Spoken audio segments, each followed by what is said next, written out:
Welcome to the World Karate Federation's The Decade's Best, Series 3, Chapter 2. Revisiting the Senior World Karate Championships in Bremen in Germany in 2014. Our programme today focuses on the Female Team Kata final between Germany and Japan. Now, we have a real treat because we have all three of the world-conquering team from Germany with Sophie Wachter, Christine, Heinrich and Jasmin Jüttner. Welcome to you all. Great to see you. Now, as the kata gets underway and you can reflect on your time there, can I ask you first of all, what are your memories of the World Championships and how was your experience throughout the event? Now that's kind of an open question to all three of you, so I don't mind who goes first. Well, for me, the World Championships and remembering there, it was just like a movie. When I see this, it's for me like I'm watching a movie. I'm not really into it, but just amazing memories, like. Well, I have to admit that I have never felt that much pressure in my life before, and never ever afterwards. These were 2 very exhausting years of preparation, and it all came to an end on this Sunday evening. It was half terrifying and half great. True. For me, the thing I remember the most is the amazing atmosphere we had in the stadium, because since I haven't been in Paris before, I wasn't used to that much audience and to that great atmosphere and to the support we received. So that was for me the most special thing.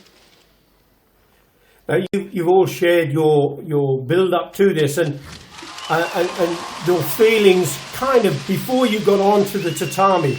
But what did you say to each other as you were going up there? Do you have any special message?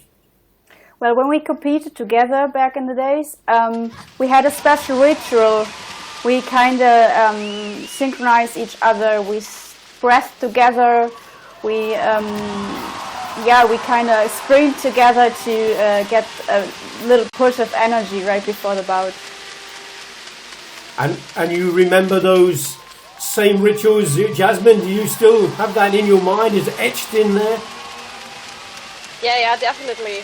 And I remember that, well, specifically this championship or this final, we already actually had fulfilled our dream because we reached the final and this was everything we wanted to achieve.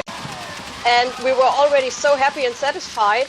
So we decided just to give our best and to make the people proud, our coaches, the spectators, etc. Well, you became world champions and you were absolutely brilliant on the day. But what did winning the world title and beating the world champions in Germany mean to you guys and to Germany? Yeah, for the karate in Germany, that was really special because we had never such a successful team. We had some successful teams former, but in junior categories. But that was absolutely the first time a kata team was that successful like we were. So what do you think? Sorry? No, you carry on, Jasmin, please. I just wanted to add that I was very proud that we did it as a Shotokan female team, because nowadays it's like karate has lots of styles and they are all beautiful, but Shotokan for female athletes is quite difficult and they often don't really get the chance to win a lot of matches. So that made me really proud that we did it as a Shotokan team. Now, if I can kind of along this line, there is a legacy that's come from your success there. Sophie, you're still competing at the highest level and you're also coaching youngsters. What has been the take-up for youngsters in Germany of karate since you becoming world champions? Well, I think it was a big thing, especially for the young kids, and when we also gave some seminars together, like Yassi, Ini and me, we saw some little kids playing Kata Team Germany. And I think it was a big motivation, especially for young girls, that they can achieve this great thing and being world champion. Also, as Jasmin told before, in Shotokan karate. Because in Germany, Shotokan karate is very popular. Okay, meanwhile now there are also other styles, but I think this was a good message for them. Well, I can see the enthusiasm that must flow from this kind of a performance, and you must have, at this stage, Jasmin, being really quite confident about how you're going through, because you're almost towards the end of the bunkai. Could you please repeat that question again? How are you feeling as you come to the end of the kata now that you've completed the kata? You must be satisfied with that performance.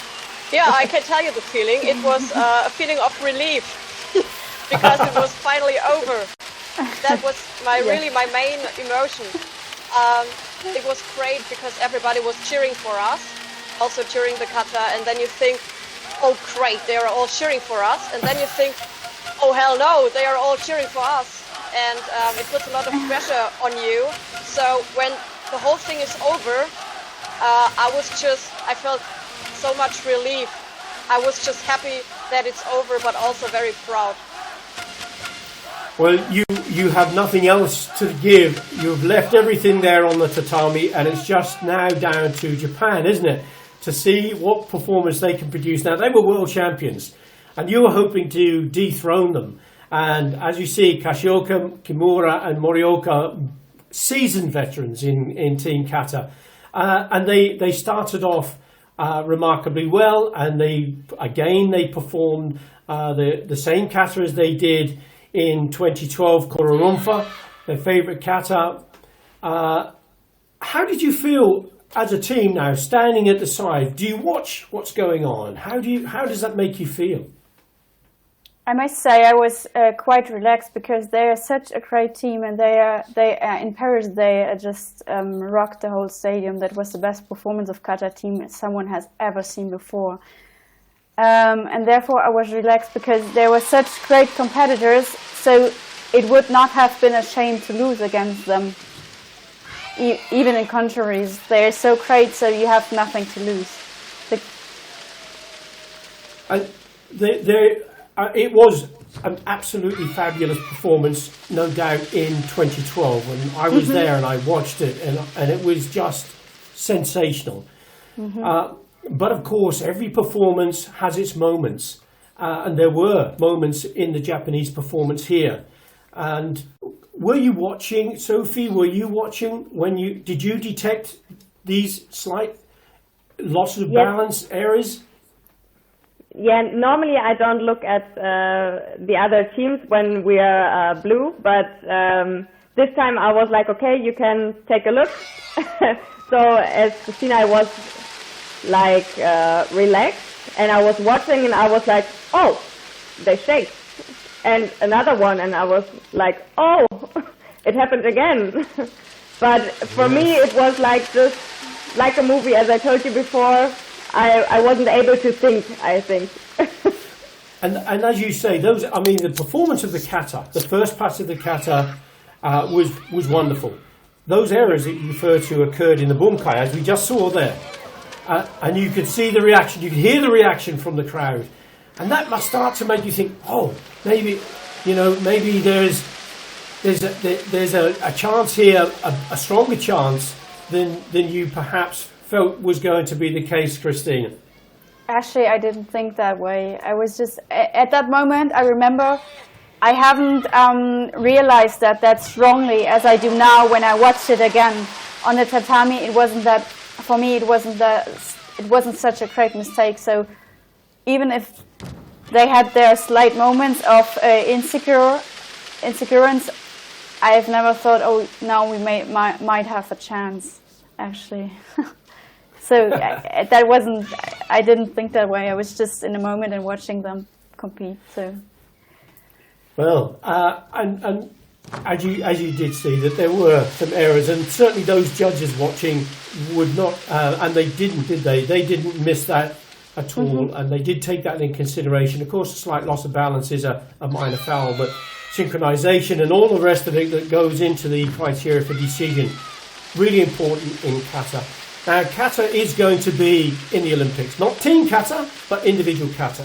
And Jasmin, you're still in a real good chance to qualify. You're 13th in the Olympic standing. Okay, there's a lot of places already being put forward. How do you feel your progress is going and your prospects in the race to Tokyo? I think I have made a big progress since about 2 years ago. I have improved a lot. I've improved my training and everything else around it. And my dream is definitely to compete at the Olympic Games because, you know, when I was younger, I didn't really have a role model in Shotokan as a woman. I always just looked up to Shotokan guys, and that's actually a pity. So I really hope that I can be part of the Olympic Games and also be a role model or maybe an idol for some younger female Shotokan athletes. That would be my dream to represent Germany and Shotokan in the Olympic Games. Would be great.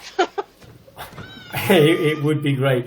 And if I can ask Christine, as the coach now, how do you see the qualification process? And obviously Jasmin is going to be in there, and there's the tournament coming up in Paris. How do you see the qualification progress to help get her there?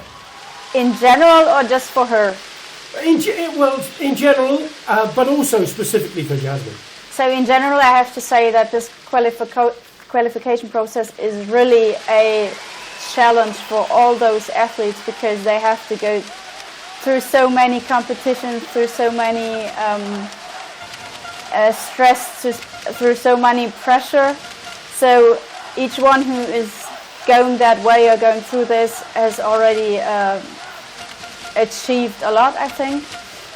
For Jasmin, I think she really has the best chances to qualify in Paris, and since I know her also from the Team Kata time, I can confirm that she really has improved the last 2 years. So I think she will have great chances in Paris to qualify for for Tokyo. I'm sorry.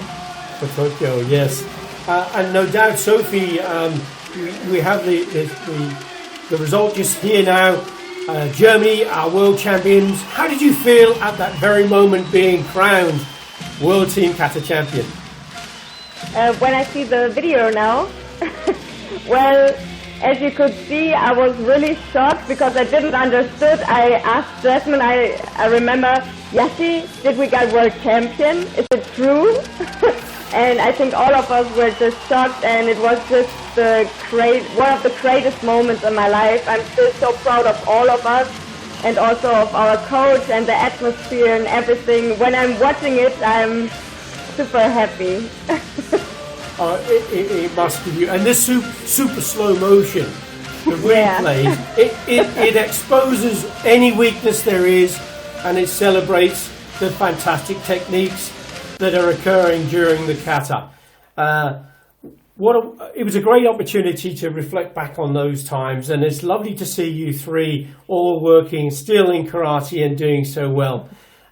We've come to the end of our program. I'm sorry to say it was wonderful speaking with you all. So thank you, Sophie, Jasmin and Christine, and best wishes for the future, whether you're coaching, competing, or whatever it is you're going to be doing in karate. Thank everybody for watching, and until next time, bye-bye.